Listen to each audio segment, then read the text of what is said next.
Welcome to the Anchored Podcast. Have you ever wondered how to stay grounded in your faith amid heartache, confusion, and a seemingly mass exodus of people leaving the faith? My name is Roseanne Dawes. And I'm Stephanie Frankham. And we've discovered that being anchored in Jesus Christ is the key to navigating these rough waters. Join us as we explore how their faith and covenants have helped each of our guests navigate the storms of life. Hello, and welcome to the Anchored Podcast. We're so excited to have you on the episode today and to be able to introduce you to our really good friend, Livia. And Livia Pewtress is a beautiful soul. Stephanie and I both met her in a Rare Faith. It was a 1-year course with Leslie Householder. And each week we would get together and we would just share how we are implementing just principles of faith and listening to Livia tell her stories of just the things that came up and the faith that she exhibited. And I'm just like, when Stephanie and I were talking, we're like, we've got to get Livia on here because, we haven't talked in a while, right, Livia? Like it's been a minute, but it has impacted me so much that I'm just like, and she's still doing her thing. And we want to hear those things about you, but we are so excited for you to share. So, Livia, go ahead and just tell us a little bit of, just introduce yourself. Well, first, thank you. And I think I might need tissues handy because I feel like this is going to be a cry session already. It's okay. We can cry online. It's good. Anyways, what was your question? Just go ahead and introduce yourself. Let the audience know who you are. And yeah, my name is Livia. I work for Jesus. That's how it works. I work for God. I do what he says, when he says, how he says, and that's how it works. So in a nutshell, that means confidence, creation, and consecration. So it's having that confidence in who you are and who you're meant to be, and no matter where you are. And then confidence to go forward and to share that in whatever spaces you might be in. And creation in how do you take what's in your heart and what he's given you to create, and how do you do that? And sometimes that requires outside resources and things that I can connect you with, or skills that he's given me to help, or whatever that looks like. And then consecration to how do you say, yes, whatever I want is okay, and whatever you want is better. And I'm going to choose what you want. And so we do that. I love it. Yeah. So I'm a wife and I'm a mom, and I live in Davis County, Utah. Got 5 kids. We've gone back and forth from public school to homeschool to back again. We've got kids on a mission, and kids graduated in college, and kids in high school and in junior high, and life is busy. I counted the other day, I went in and out of my house 11 different times in one day, and made apple pie the same day and worked on something else and posted 2 videos on YouTube all in one day. And I was like, yep, this is my stage. And it is. And aren't you just amazed? Because when it's all said and done, it's just like, he did that through me. Oh, totally. Right? He did that. Doing it. Yeah. There's so many times where it's just like, I can't do it. And we're right. We can't do it. But with him, he just lightens that burden. It's just like, we're going. And it's just amazing when we just turn our lives over to him. So that's beautiful. He's there every step of the way. And I feel like he magnifies you. I don't know if you've experienced this. You guys are in grandma zone. I'm not there yet. But I know that I've heard my mom, and she's like, how do I take care of my kids? Like, how did you care for these little kids? And she's like, oh, I'm just too tired. I just don't do that like I used to when I was a young mom. And I really feel like God magnifies you for the season you're in. Like, yes. When you're a young mom, he gives you what you need to be a young mom. And when you're in the running around carpooling, he gives you what you need for that. Like, I used to make bread all the time and everything was from scratch. And now it's like, what can I make in 30 minutes or less? Because I'm lucky if I have everybody here for 30 minutes. And so it's just a different stage. Whether it stretches time or not, you're able to get it done. It's amazing. And some days we have quesadillas way more than whatever works. Than you would want. They're good. And you have a podcast, right? Is that what that is? You have a called? Yeah, so it's the Consecrated Life Project. It is kind of podcasted. Right now it's just on YouTube. So you can go to the consecratedlifeproject.com. You can sign up there and you'll get emails when new things come out. There's videos. I've got a whole vault of them that aren't even up yet, but I get to talk to the coolest people talking about their journey with Jesus. And like, how did you get to that point where you say, I trust you no matter what? If you tell me to move across the country, if you tell me to adopt a kid or quit a job or do something totally out of my comfort zone, how do I get to that point where I say I'm in no matter what? I love it. You can it. see why we wanted to interview you. Just saying. Yeah. Right. If anybody has a contact, I don't think the church will allow me. I've tried 3 times, but I need Elder Bednar. And I need President Nelson. And they're not saying okay at this point. They're not biting. Okay. Well, Maybe why don't you go sometime. ahead? We would love to have you just jump in, tell us all about your story and your own faith journey with the Lord and in this consecrated life. So I was born in the church. I was born in Salt Lake. My family moved all over the US. We went 5 or 6 different states and came back here by the time I was 11. My dad had random jobs. We weren't military. Everybody always asked that. It was just like telecom work. And it was like, okay, I have this job and I'm going to get moved to this company, or I'm going to be a contractor for here. And then one company would go under and somebody else would have layoffs. And this company would decide they need you at a different location. So we'd move every 3 years or so. And it was kind of all over. And I learned that I relied on my family and I relied on God, because I didn't have friends that stuck around. Like I never had these really deep friendships that stayed like throughout life. I have people, I'm like, oh, we've been friends for 35 years and we hang out every month. And I'm like, hey, yeah, I got none of that. I've got probably the last 15. But it was just realizing, like I would watch my mom and my dad and their examples of faith. Oh, we got laid off. Oh, we're moving here. Okay, God's going to protect. He's going to provide for us. Everything's going to be fine. And so like, I'm sure they had more internal turmoil about how in the heck are we going to provide for 7 kids and move across the country and do all these things.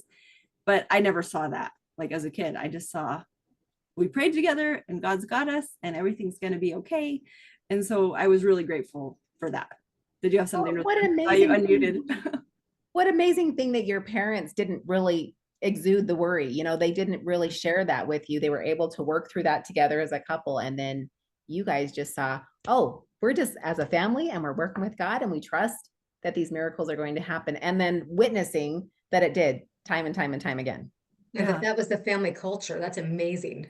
Mm-hmm. Yeah. So in that way, I kind of feel like I grew up in this little bubble of awesome. Like people are like, oh, and I have these parent dramas. I'm like, my parents are both awesome. And I always felt loved and I always felt heard and I always understood, you know, so I never had this disconnect that I feel like a lot of people that I talk to have.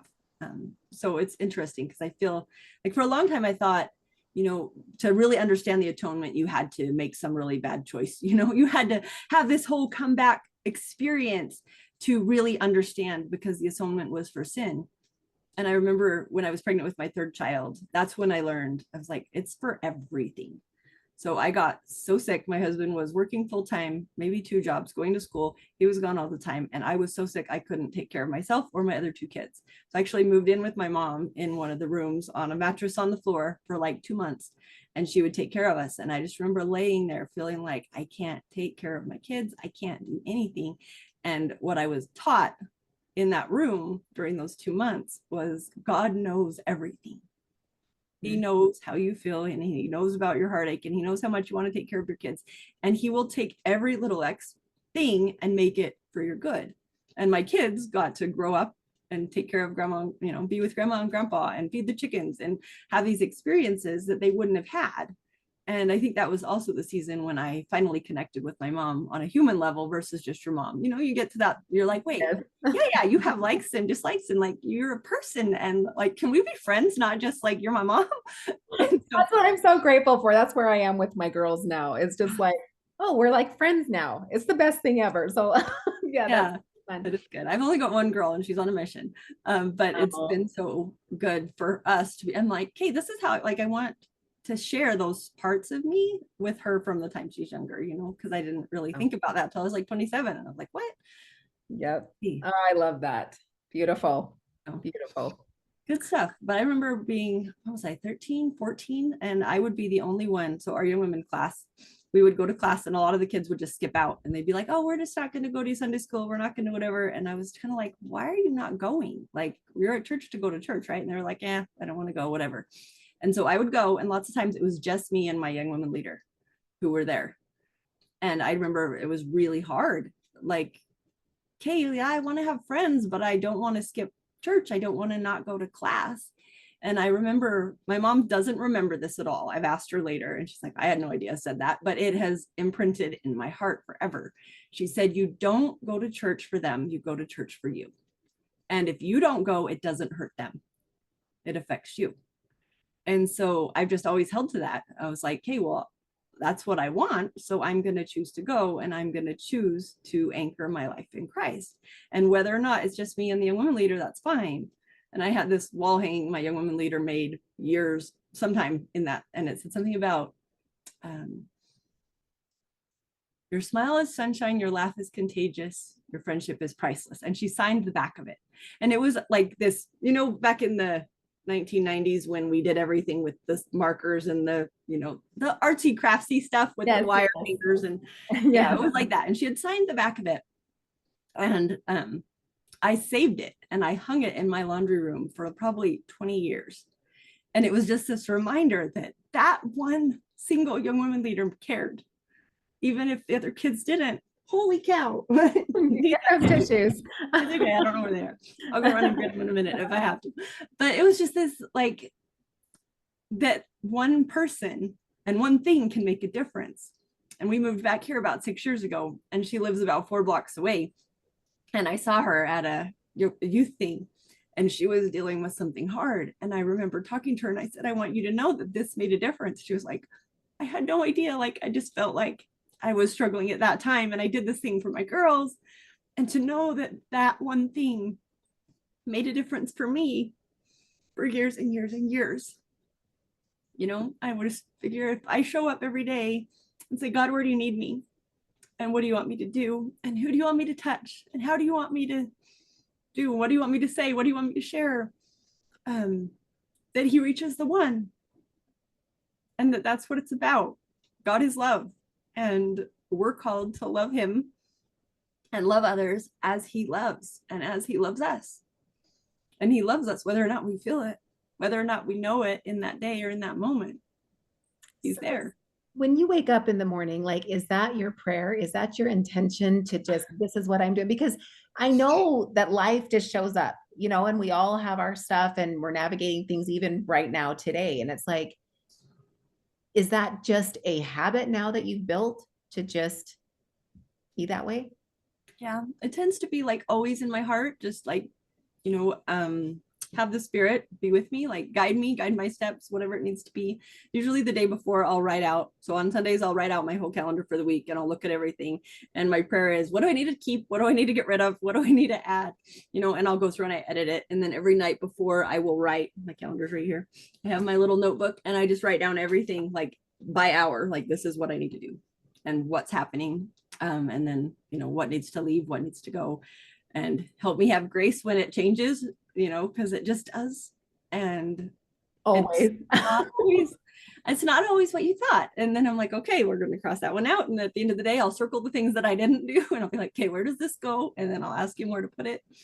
But so when did you start having this intention? You know what I mean? You saw that with your young women's leader very, very young. But did you adopt that then, or has this just been a process? Or it's definitely been a process. I remember learning the PJs when I was young women's. I don't know if you guys did that. It was prayer journal and scriptures. So every day, if you do your PJs, then you're going to be good, right? And I have written in my journal ever since I was like 12, almost every day. But just to have that ability to get out what's in my heart is helpful. And it's interesting because I've talked to some people and they're like, oh, I can't really write it. I'm worried somebody's going to read it, or I'm worried about whatever's going on. And I'm like, I'm writing it for me, you know, whatever it needs to be, whatever's in there just comes out in whatever way it comes out. Sometimes it's grammatically correct. Sometimes it's really big. Sometimes it's scribbled or crossed out or whatever it is, but it's this, like, what is in your heart and what needs to come out today. And so that's been really helpful.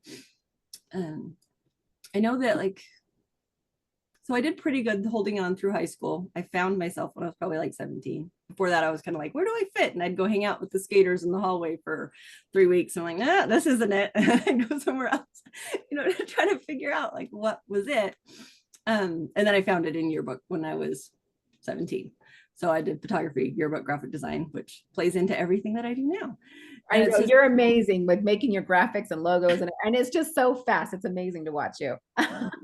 Cool to see like how God works in those simple little things, you know, in learning leadership skills and people skills. And, you know, I was never the person who wanted to be, podcast wasn't a thing, but I wouldn't have signed up to be on a podcast or have a YouTube channel or coaching anybody. I was like the nervous 12-year-old up there with my knees shaking, reading my talk like this. And my dad's like, you were so quiet, I couldn't hear you. So just knowing that one day at a time, God can help you grow into what he needs you to do. And if he calls you to a thing, he's going to magnify you, and he's going to multiply it, and he's going to put the people in your path and help you learn whatever you need to get to the point where you can do the thing that he called you to do. My husband was, when we first got married, he was petrified of being at the pulpit at all. He was called as the Sunday school president. And I remember that's back when they would have you practice a hymn. Do you remember that? Where they'd practice a hymn during Sunday school opening exercises. And he would get so afraid of that microphone. He'd come and sit down. And he's like, oh, was I too loud? Was that awful? Could you hear me? Could you understand?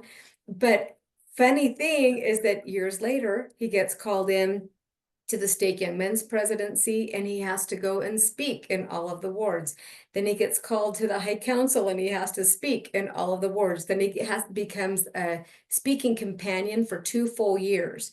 He figured by the end of that, I don't remember how many talks he gave, but he does not have a problem with it any longer.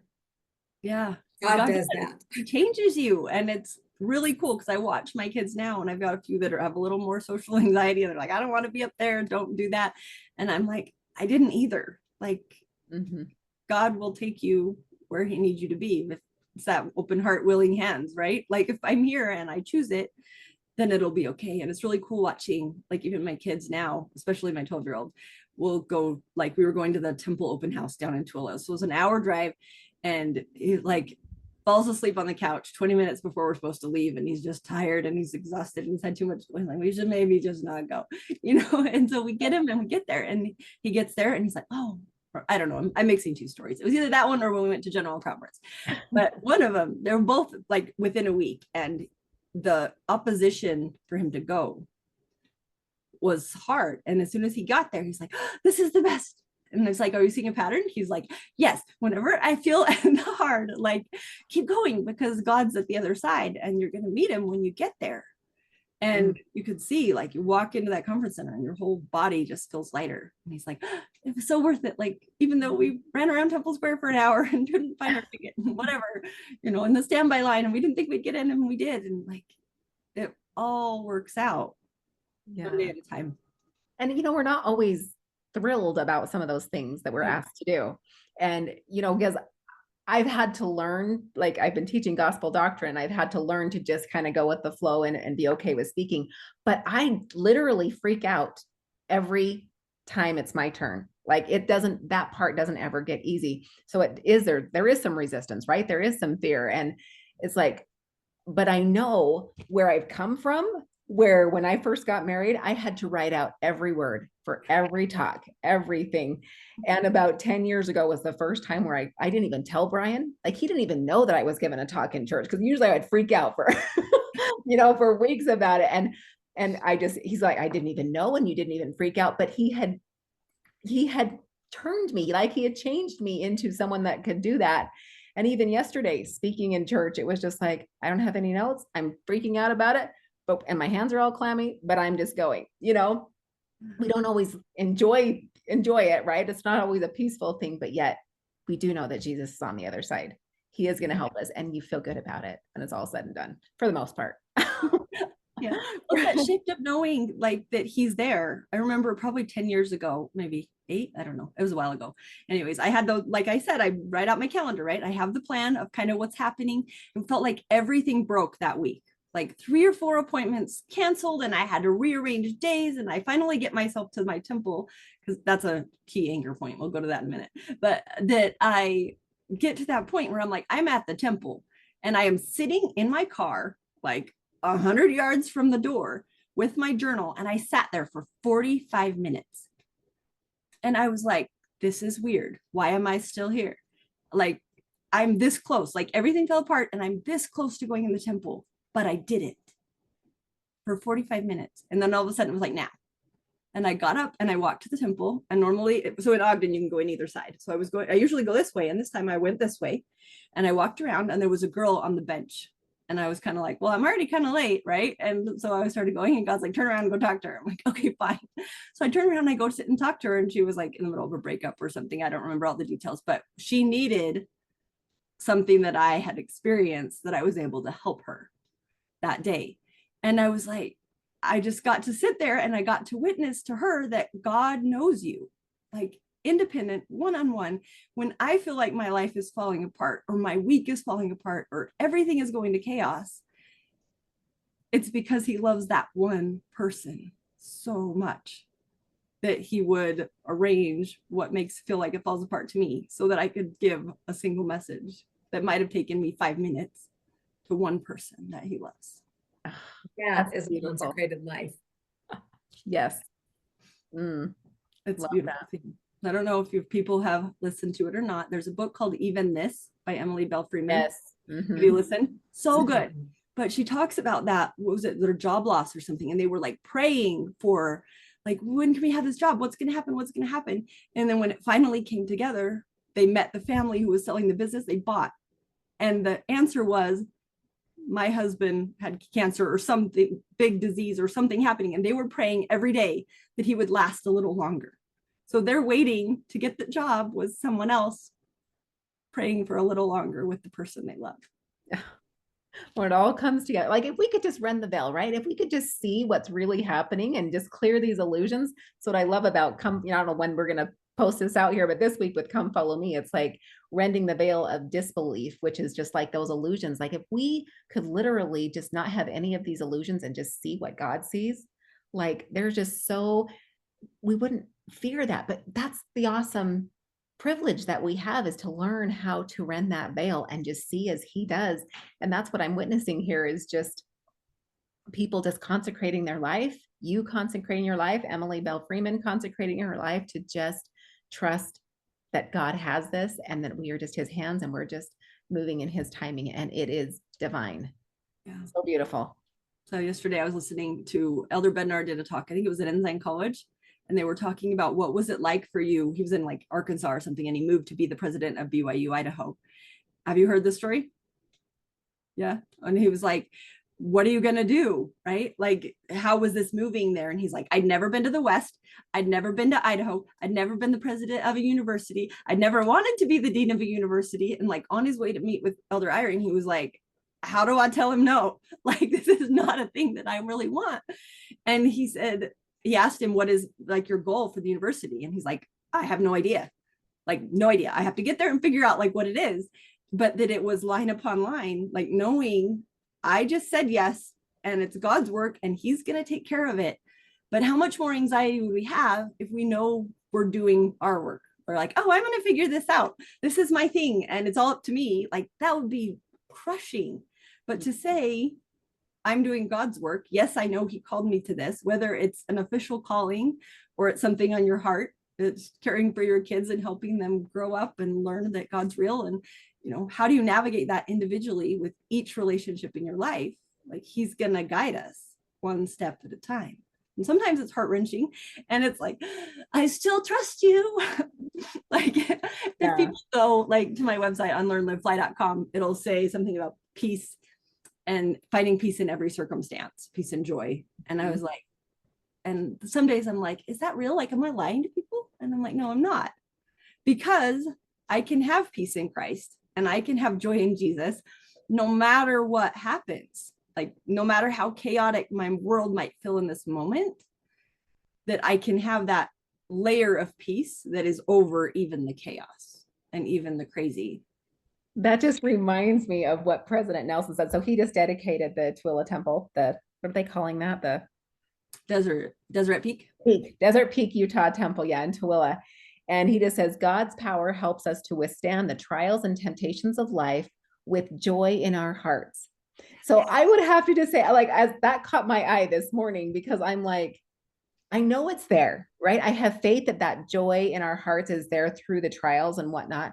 But sometimes it is heart-wrenching. It is hard to go through that. But I also believe that this is a process to become like him, right? So not to shame myself or, just feel bad where I am in feeling freaked out about it sometimes, but just really owning where I am, but knowing that Jesus is there to even turn to him when I am freaking out over and over. And I find myself doing it over and over and over. But the scripture that always comes to mind is, look to me in every thought, doubt not, fear not. And he's giving me plenty of opportunity to practice turning to him in every thought.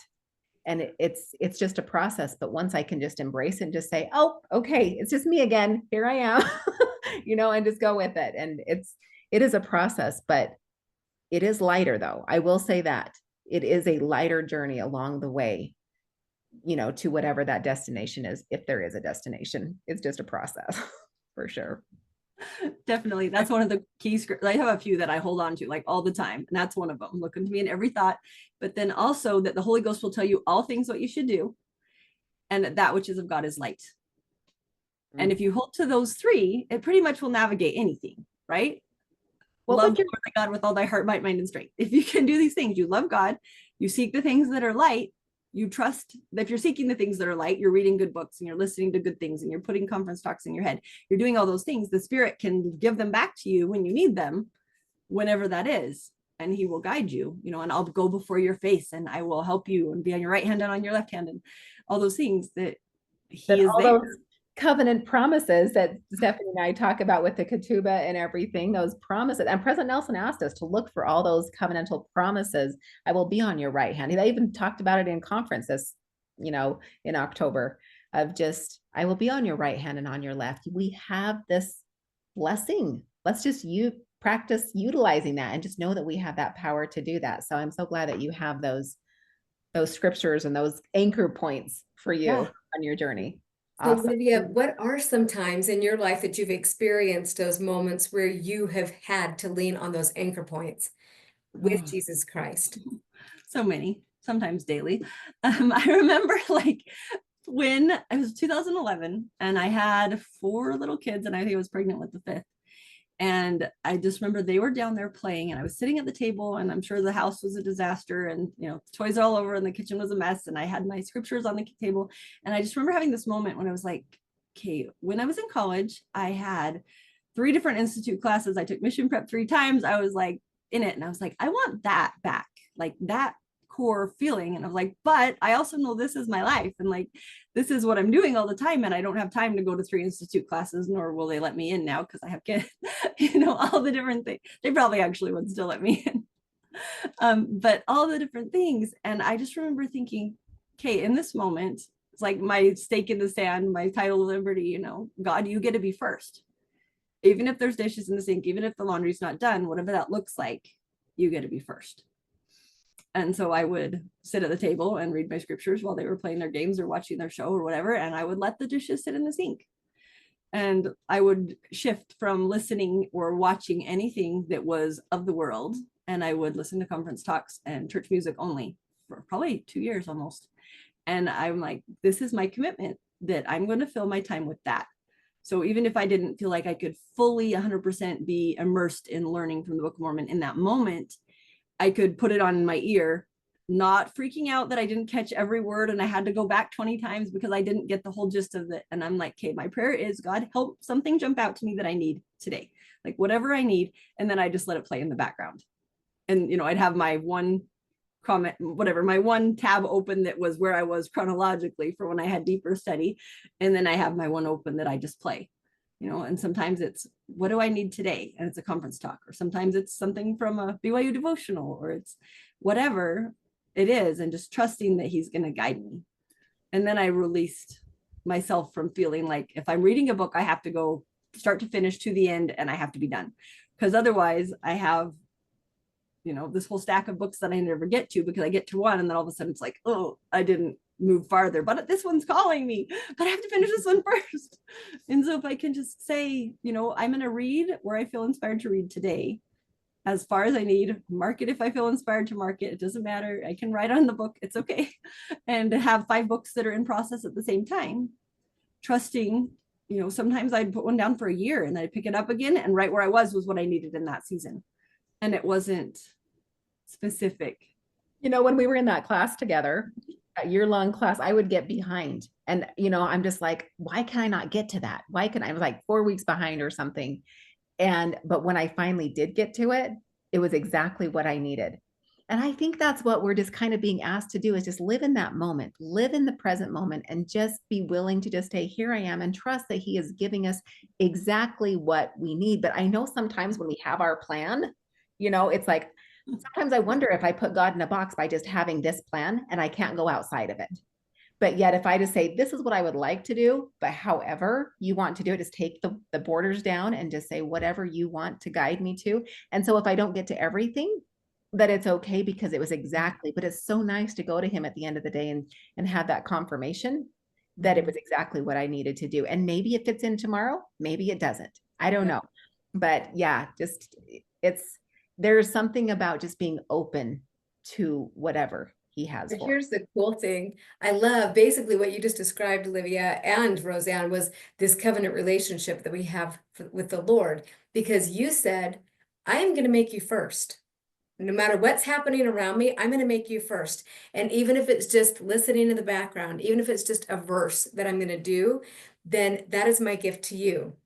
And then he comes back and he says, that kind of opens him up so that he can bless you in these magnificent ways. So he guides you. He lets you have the little aha in the scriptures, or the quote that comes up that speaks to you and massages your heart right when you're in the middle of it all.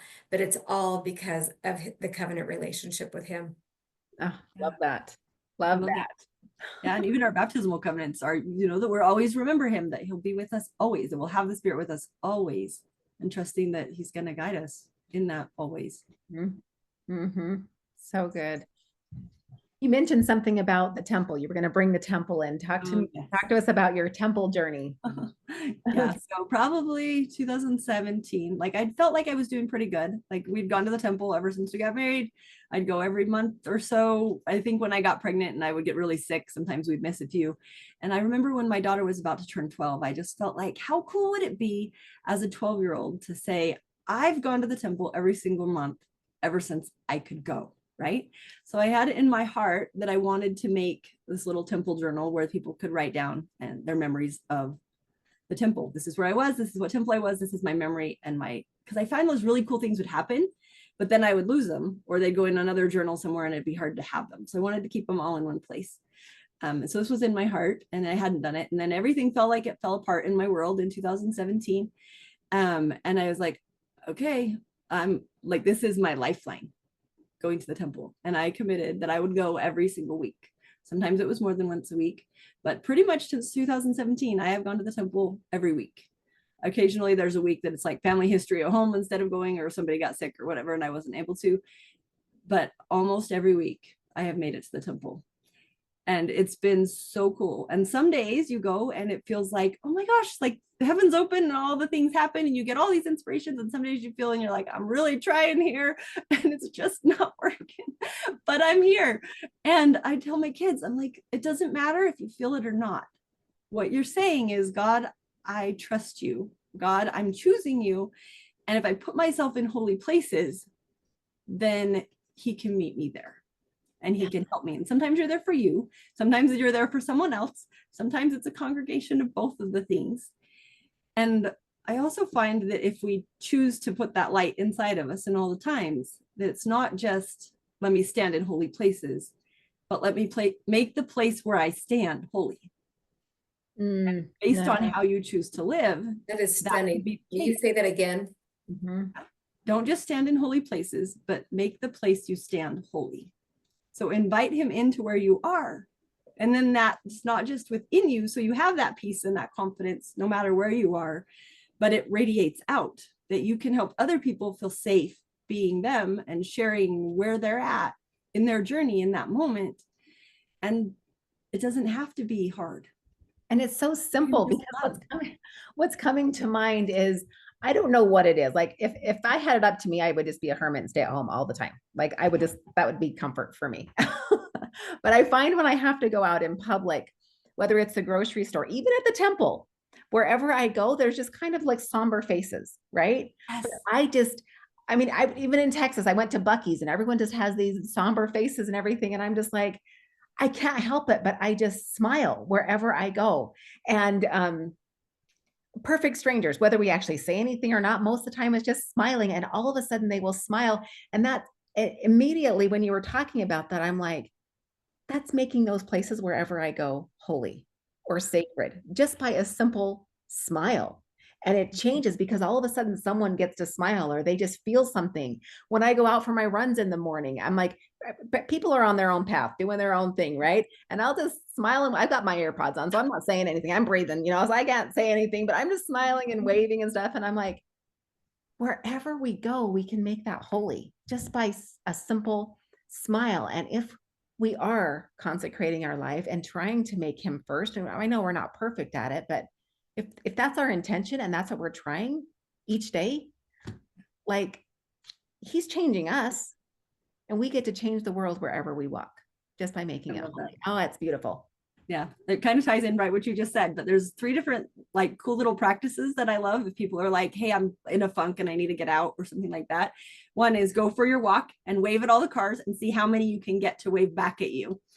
Or like go to the grocery store and like look for eye contact, see how many people you can get to give you eye contact and then smile back.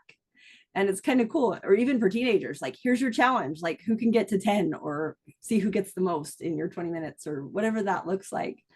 It's just really fun to. Those are real life simple things, but I just know for me, what I have learned is a smile changes everything.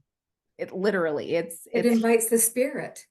Well, that's what that's amazing. I'm like, I've never thought about that before, connected that, but I'm like, that just made it holy. It's amazing. That's awesome. Yeah, there's a song, I'm trying to think of who says it. I'm going to say the artist wrong, so I'm not going to say it. It's a Christian singer, but it's called Christ in Me. You guys know that one? That one. It talks about Christ is in me. So technically, if we're sharing that, we're sharing Christ in whatever way that we're sharing the light, because all light is him. Yes. Oh, that's beautiful. That's beautiful. So have there ever been any struggles that you've dealt with and had to navigate, where you've questioned things that, and your testimony, or have you always just been a straight arrow? Or I do have the gift of faith, and it verifies that in my patriarchal blessing. So I love that it seems to be easier, I think, than like, I just thought that was how it was for everybody. Of course, you're in the church. Of course, this is how it is, and then I hear other people's stories. I'm like, oh, that's not how it is for everybody. I have had questions that come up, but every time I just go back to God. I'm like, what is true? Like, what do you have? And it goes back to, if it's good, it's of God, and that which is of God is light, and all these things. And just realizing that every single person, no matter how flawed they might seem, no matter what might have occurred where you're like, oh, well, I don't believe that, or my mortal brain doesn't agree with whatever the commandment was, or whatever God did with those people in that time, that's not for me to judge. Just like I couldn't meet somebody on the side of the street and tell them I knew everything they needed for their life, because I didn't live it, because I wasn't there in that situation. Like the pioneers and the people say, if it was such an honor to be in that handcart company, the people who were there say that, and everybody else says, oh my gosh, that was crazy, and how did the prophet send you to the place, and you shouldn't have done that, and all the things that we can mortally say, and I'm sure looking at your journeys, it's probably the same, but I know looking at mine, people be like, and how are you still doing that, and why are you doing that, and why are you here, and why don't you change your circumstance? I'm like, because when I talk to God says this is part of the process. He says, stay. He says, love the people in front of you. He says, look unto me and I will give you strength. And he does. And it's been really interesting watching, because back in 2016, that's when the Consecrated Life Project was born. And I just thought I had broken my foot. I was sledding down a hill, and I had the choice between hit a pole and hit a hay bale.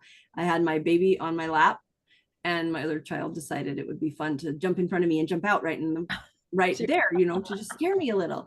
But I hadn't been on a sled in 12 years because I'd been either pregnant or nursing all the time. And so I opted to miss my child, and the option was the pole or the hay bale. I opted for the hay bale, and I stuck my foot out to stop me, which of course is a bad choice, but you don't think about that at the moment. And so I broke my foot, and I was laying in bed another time with like, hey, now I have 5 kids, can't take care of them. This feels great. Like, but I've been doing affirmations and declarations, and I know positive thinking matters, and just give me 3 sentences that will stick with me, that I can hold on to no matter what happens. like that'll just come to me, and I don't have to worry about, did I change it this week, or what was it this week, or where did I put the paper I wrote them down on, or all the different things. And 10 minutes later, I had a notebook paper front and back that turned into the Consecrated Life poem. And that's where it started. And then it was, okay, now interview people. So I did 6 of them. And then it was, wait for a year and a half. And then it was, okay, now go. And I interviewed like once a week. And then it was, okay, now stop. And then it was, now for the last year, I've done it twice a month. So we did a new interview twice a month. So right now they're on YouTube, and then they'll go podcasted and books eventually. And a magazine is in the works in my head. Oh, yes. But it's just bringing all the people together, whether you are a person people know, if you are an artist or a creator or an author or whatever. If you're anchored in Christ, let's bring you together. Let's share your story of living a consecrated life. Or if you're the mom down the street, or the 85-year-old guy who was in the war, you know, whatever it is, like, let's bring everybody together. So the people who God has said, you get to be out in front, and you get to gather people in a way that they're going to find you easily. They can come for that person, and then they're going to find the guy down the street who has a testimony that needs to be shared. Wow. I love the vision. So, Livia, I'm just so curious, where you were just talking about, you know, with the pioneers and everything, where they said they would never have given up that experience because they came to know God. What experiences have you had that you have come to know God? Oh boy, a lot of them. We'll just give you a short overview because they're not my stories to tell. But I have had intimate connection with severe mental health challenges, with people that I love, with depression, with suicide attempts, with LGBTQ issues, with debilitating sicknesses, illnesses, with losing people that I love way too early in life. Yeah. And in all those stages, you just say, God, what now? How do I show up in love in this moment? What do I say? How do I love? How do I speak to this person in a way that they can receive it? And sometimes the speaking is don't. Sometimes it is just love from over here. And sometimes it is that person doesn't want to engage. And sometimes it means you stop where you're at and you drop to your knees and you pray for them, even if they don't want to pray with you. So what advice would you give to somebody? And you just mentioned what, 10? I don't know, probably not quite, but that many really, really tough situations that could be heart-wrenching. What advice do you give to somebody who is experiencing that themselves or is struggling watching somebody they love to go through that? What advice would you give to them? Anchor yourself to Jesus, like eyes on him. Like that's the way, because when you yoke yourself with him, it says my yoke's easy and my burden is light. And we talked about it in Institute last week. I'm trying to remember what that easy, but it didn't mean like easy. Do you guys know what it is? I don't know. You're more fluent in the Hebrew or whatever than I am, but that like easy didn't mean like easy in what we say. It was just like, it's the capacity is expanded. And that's what it feels like when you yoke yourself with God. Your capacity is expanded and you have access to his capacity. So like sometimes I'll explain it in math, you know, if you have 1 and you times it by infinity, you have infinity. If you have 1,000 and you times it by infinity, you have infinity. So if God is the infinity, then whether we have 1 today or we have 100 or we have 10,000, we have enough because we have him. And so some days it's a moment by moment, one breath at a time, he's got you. But what I know for sure is if that you anchor to him, then you'll be okay. And if you're struggling with that, tell somebody, find somebody that you see has that faith and go to them and say, hey, I'm really struggling. What can you do? Like, can you help me? You know, if they need support, they can come join my anchored community. And I think it's cool that our names are the same. But it's all about like, what season of life are you in this moment? What do you need? If you need life coaching, come to life coaching. If you need to just watch a video, go to the video. If you need grief support, go to grief and look it up and we'll have a whole bunch of stuff that you need. If if you need to connect with another human, you know, you have a place to come and say, this is where I'm at in this season. And I don't necessarily know where to go in this moment, or somebody help point me back to him because I'm not feeling it. But his love is there, whether you feel it or not. I think that's one of the hardest things for me right now is I've got a lot of loved ones who just say, you know what, I'm just not feeling it.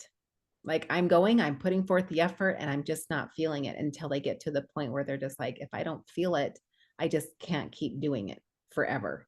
Do you have any advice? I mean, I know you just said just go anyway, but is there any other advice that you might give someone like that is trying in their way, however that is, but they're just not feeling it? But a lot of it's at the temple. They're like, you would think that they could just go there and feel it. And for whatever reason, they're not. Like, do you have anything for? If you're having mental health challenges, that does dull your ability to feel the spirit. So just know that even if you don't feel it, that doesn't mean it's not true. Like if your child and you love them and they moved across the country, do you not love them because you don't see them? You don't. You still love them. You just can't see them at the moment, or you can't hear them at the moment. They walk in the other room, just like, you know, people pass on and they go to the spirit world. We can't hear them. We can't see them. Most of us can't. Some people have really cool gifts and they can, but to be able to like, but you know, they're still there and you're still tied by that connection and that love. And so God still has that love, that heart connection. It was interesting. I saw a science something and they were talking about how like a mother in their womb, like their genes, they're connected in such a way that they literally, like part of you is walking out there in the world somewhere. And it's the same thing with God. Like his DNA is within us. And so we are connected to him, whether we want to feel it or acknowledge it or not. It's just whether or not we're willing to say, I'm here and I see, or help me see. And sometimes it's asking, what am I to learn in this moment? And sometimes it's help me just breathe for this moment. But I find that if I choose to believe, right? You choose to believe, and I can say, what do I need right now? And if all you can do is breathe, then that's okay. I don't know how many of your people know, but like you can reset your nervous system. So just tapping and breathing, and sometimes putting your eye, like I will turn my eyes to heaven or look towards the light and just say, I'm here. I actually have like the whole energy power routine that I developed that I can do that will open your body and your ability to receive and to connect you to God. It takes like 10 minutes. You do it outside on the grass or in your house or whatever. If anybody wants it, they can go to learnlivefly.com, send me a message. Or if you join Anchored, they just go learnlivefly.com/anchored. You can go there and reach out and I will send you that if you want it. But it's just really cool to be able to say, in this moment, I'm choosing to be intentional in one, connecting to you, choosing to be anchored in you, releasing anything that's not helpful right now, and choosing to believe that possibilities are there, even if I can't see it. That belief is huge, because I was just talking to a client this morning and she just said, I just came off of a stake president or a stake conference high.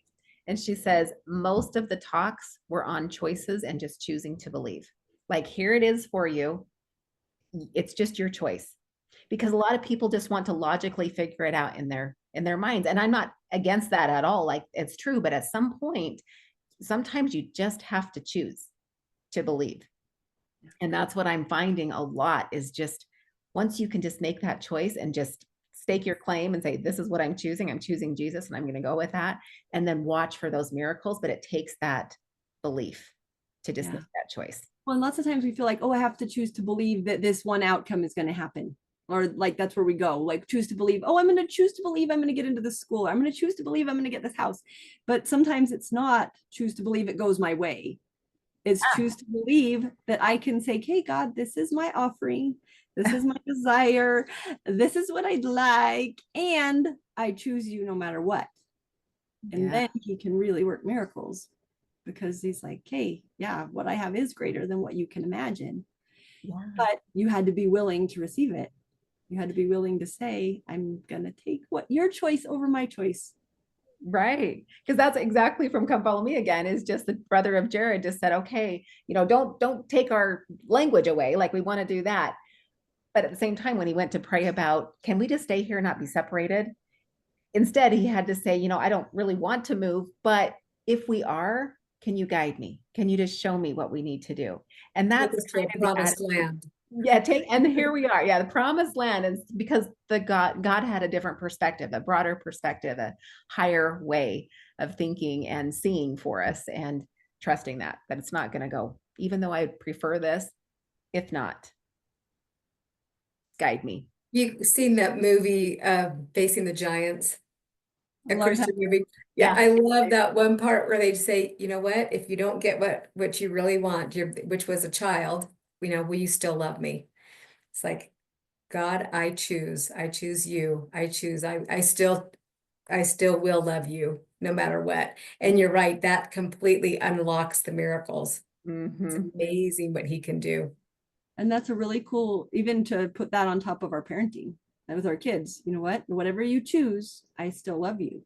Even if what you choose isn't what I would choose for you, I trust and I choose God, and I know him enough that whatever you choose is going to be okay.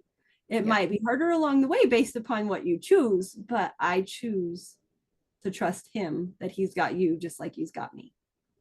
Yes, I agree. Totally. Oh, awesome. Well, are there any other points that you wanted to bring up today? Let's see. What's really on your heart?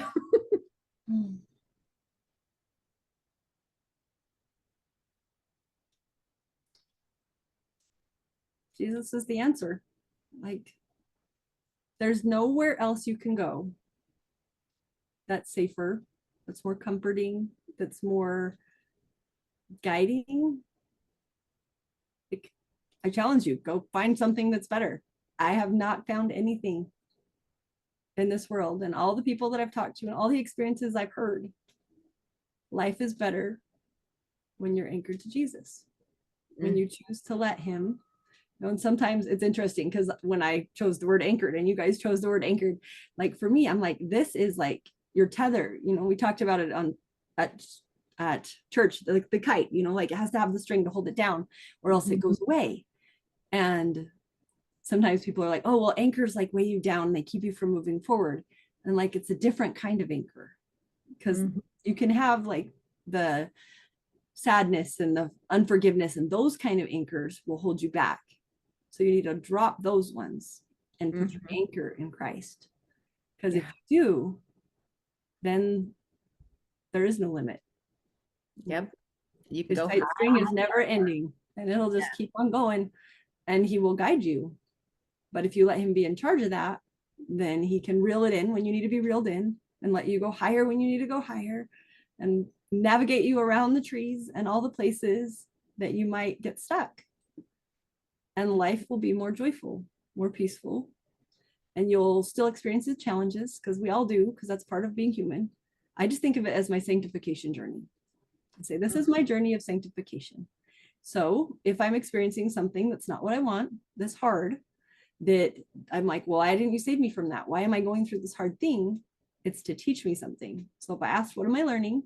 What attribute of Christ am I called to develop in this season? Then you'll learn patience and faith and forgiveness and charity and all of the things. And you'll be able to be guided so that you can, come closer to him when you need to come closer and fly higher and share his light bigger and broader when it's time. But every day you'll be guided. Oh, just love your testimony, love your faith. You have just consecrated your whole life from age 12, probably even before that, but it's just beautiful and inspiring, and we can one step at a time, line upon line. Well, here's our final question for you. And I know you kind of covered it, but just kind of put it in a bullet point for us. Just like, why do you choose to stay in the Church of Jesus Christ of Latter-day Saints? Because it's here we have covenant connection to him. Because when I listen to the temple covenants, when I go and I serve and I listen to them again and again, they give me hope and they give me strength and they remind me that he's there, that whether it's physically, mentally, emotionally, spiritually, wherever I'm at, those covenants protect, they provide, they encompass all the truth in the world. So no matter where I find goodness, all that goodness is of him. And that he's everywhere and he's constantly there and he's loving all the people in all the ways. And sometimes he's reaching out in ways that people don't want to recognize. They don't want to say, this is Jesus. They don't want to say, that's it. So it will show up in a friend who just wants to listen and talk to you or something like that. And they don't even talk about Jesus, but he's there sending little love notes that says, I'm here and I'm inviting you into a deeper connection, a covenant relationship when you're ready to choose it. Livia, thank you so much. The Spirit has been so sweet today as we have visited. We're so grateful for your testimony. We want to thank our listeners for tuning in and hearing her beautiful testimony. And I want to challenge you, because this is going to stick in my mind, to, let's see, how did you say it? You said to not to stand in holy places, but to make the places that we stand holy. And I would love to extend that challenge to all of us.